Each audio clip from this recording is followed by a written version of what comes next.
Bokaro steel workers union के secretary Raju Kumar Singh ने एक बार फिर बीएसएल के अधिकारियों पर बीएसएल की नियुक्ति पर, क्वार्टर की लीजिंग पर, सीएसआर फंड पर गंभीर भ्रष्टाचार का आरोप लगाते हुए भ्रष्टाचार की जांच से जुड़ी किसी सक्षम संस्था से इन सभी भ्रष्टाचारों की जांच की मांग की है।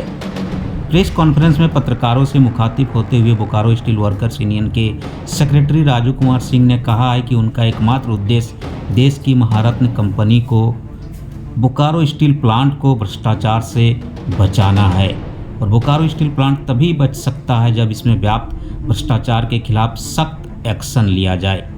राजू कुमार सिंह ने सीएसआर के नाम पर करोड़ों रुपये का जो सीएसआर का काम बताया गया है, आखिर यह करोड़ों रुपये कहाँ खर्च किया गया है, इसके खुलासे की भी मांग की है और इससे लेकर इस पर भ्रष्टाचार की संभावना जताते हुए बोकारो के उपायुक्त को पत्राचार कर इस दिशा में कदम उठाने की मांग की है।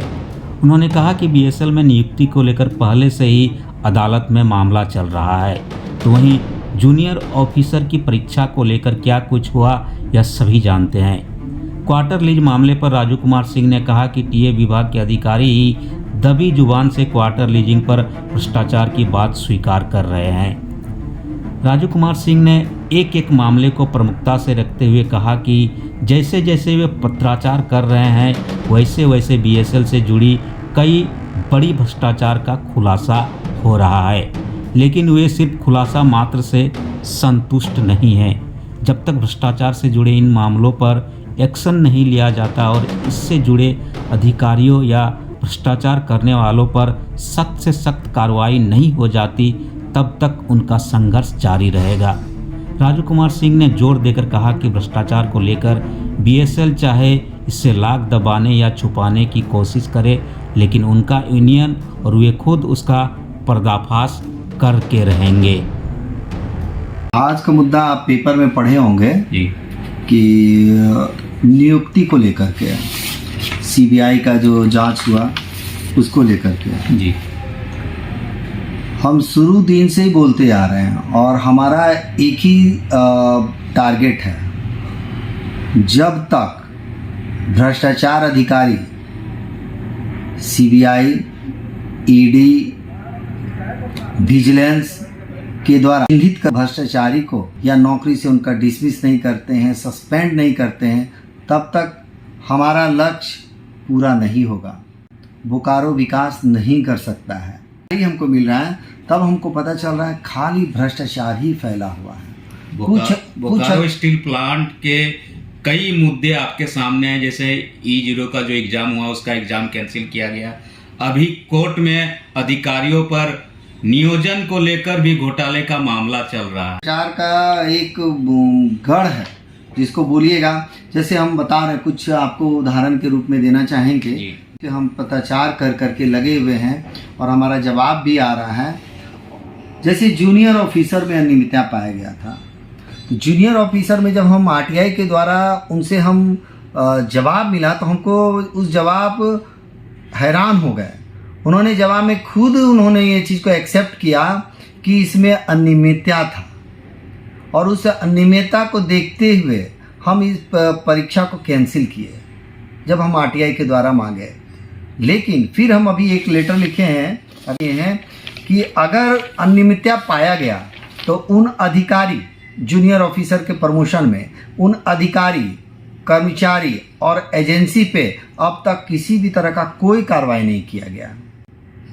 इससे यह पता चलता है कि इन लोगों की भी संलिप्तता है और हम बहुत जल्दी इसको पर्दाफाश करेंगे और जांच करवाएंगे और ये जांच करवा करके इस पे ऑफिसर जो भी लोग हैं इसके ऊपर उन पे कार्रवाई होगा।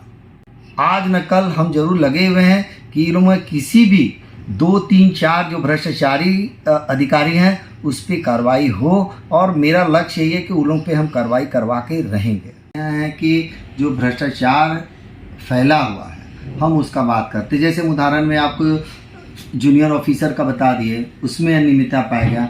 सीएसआर में आपको सुन करके आश्चर्य हो गया कि 14 करोड़ रुपया इन्होंने साल में खर्चा किया। किस चीज़ में किए? सीएसआर के जांच के लिए हम उपायुक्त महोदय को हम धन्यवाद देना चाहेंगे और कि हमारी बात को हमने जांच के लिए उपायुक्त महोदय से ये मांग किए थे कि सीएसआर के तहत ये 3 साल 4 साल में जांच किया जाए, जिसमें उपायुक्त महोदय ने प्राप्त हमको जो जानकारी मिला कि 4 सदस्यीय कमेटी भी बनी है इसको जांच के लिए। अब आप देखेंगे वो 4 सदस्यीय कमेटी में इसमें बहुत बड़ा, इसके पहले भी सीएसआर में बहुत बड़ा घपला हुआ था जिसमें कुछ लोग जेल भी गए थे, घोटाला हुआ था। इस बार भी आप देखिएगा सीएसआर में एक साल में 14 करोड़ रुपया बोकारो में तो दिखता नहीं है, कहाँ पे खर्च हुआ।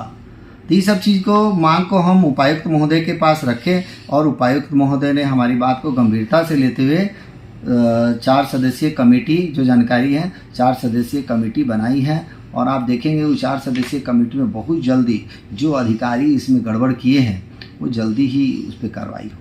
सिटी पोस्ट की भी बात आपने लगातार आप उठा रहे हैं, हाँ, क्या उस मामले में कुछ बात आगे बढ़ी है बीएसएल में या उस पर भी कोई कार्रवाई नहीं हुई है? नहीं, सेंसिटिव पोस्ट पे कार्रवाई होने लगा है, जो कि हम बहुत कुछ दिन पहले ही बोले थे कि टीए डिपार्टमेंट में भ्रष्टाचार है और भ्रष्टाचार में बहुत सारे लोगों को ट्रांसफ़र किया गया अधिकारियों को। समस्या को लेकर के जब हम टीए डिपार्टमेंट गए तो वहीं से बताते हुए यह बताएं कि यहाँ की जो लोग, पहले के जो लोग थे बहुत ही मतलब इसमें गड़बड़ किए हुए थे और अब जो है हमारे लिखने के बाद बहुत सारे लोग को ट्रांसफ़र किया गया। और जहाँ तक कि क्वार्टर की समस्या को लेकर के हम लोग जो बात किए थे उनसे, तो उसमें भी ये चीज़ पाया गया कि आपने क्वार्टर का लीज लाइसेंस के लिए क्वार्टर निकाला और फिर आप होल्ड कर दिए। क्यों किए? जब इस समस्या के बारे में हम जाने तो आश्चर्य हुआ कि उन्होंने खुद ये बात को बोला। हम नाम नहीं लेना चाह रहे हैं उन अधिकारी का, लेकिन उन्होंने खुद बोला कि जो पुराने लोग थे बहुत गड़बड़ किए हुए थे जिसके क्वार्टर को लेकर के मामला को होल्ड किए। लेकिन हम फिर उनमें वो फिर हम सीबीआई, ईडी हर जगह हम लिख करके दिए हैं विजिलेंस को कि जो अधिकारी इस ढंग से गड़बड़ किए हैं उन पे कार्रवाई होना चाहिए। जब तक इस पे कार्रवाई नहीं होगा बोकारो में किसी भी तरह का विकास नहीं हो सकता।